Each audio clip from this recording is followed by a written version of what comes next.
سلامونه ملګرو، هیله ده ټول به جوړ ورو ویا صحتمند به وئ. متي الله زیار باندې یو ځل بیا راغلی تاسو ته د هایر order فنکشن د دوهمې ویډیو سره.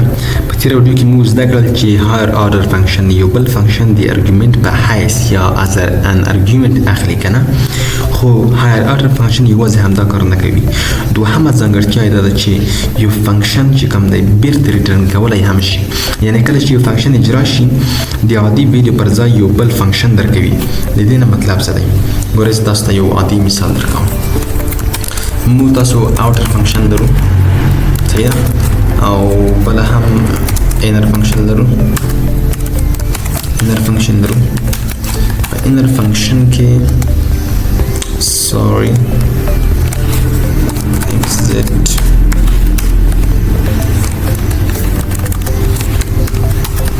اوس په د انر فنکشن کې زه دلې ورته وایم چې لایک ماته فقط ریټرن کوه، چې ماته ریټرن کوه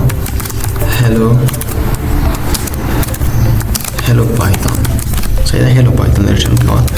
خو دلته زه ورته چې ریټرن کوه انر، او دلته زه اوس اوټر کاروم، صحیح ده، زه په یو وریبل کې ستورم او دا ورته چې اوټر او ښه، او دا ورته وایم چې پرنټ کوم چې ریزلټ. اوس تاسو څه فکر کوئ چې ماته کومه نتیجه را وواړوي؟ دلته تاسو خپل فکر وکړئ، اول ویډیو پاس کړئ او ورته وګورئ چې کومه نتیجه به موږ ته راغله. اوس زه خپله رنګ کوم، موږ ته تاسو ته کت یو ریفرنس راکوي، دلته یو ریفرنس پوه شوئ. دا داسې وایي چې دا یو ریفرنس دی، تاسو کولی دا تاسو باید کال کړئ، د هغې څخه وروسته تاسو د انر فنکشن ریټرن کولی شئ. نو د دې په خاطر باندې موږ هایر order فنکشن کاروو او دلته هایر order فنکشن ویل کېږي. تاسو کولی شئ دلته دا خاص د استاد خبره کاوس سي اضافه کړئ، صحیح ده.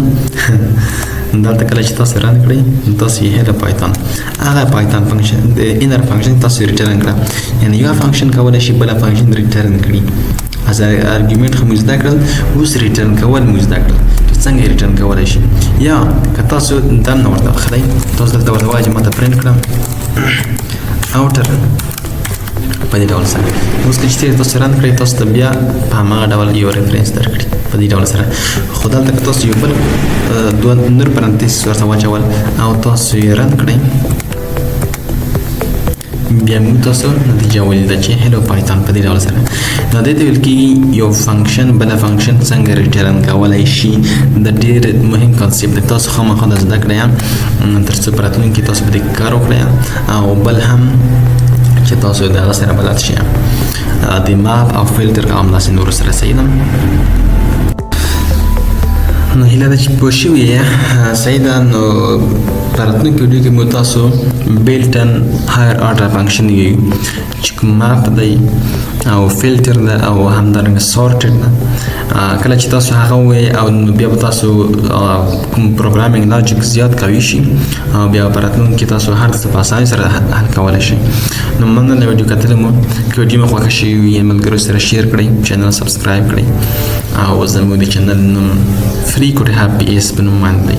تاسو کولی شئ دې ته راشئ که تاسو اوس هم له ډاونلوډ څخه وروسته وینئ ویډیو یا کوم بل وخت وینئ. نو مننه، خدای په امان کې چارئ.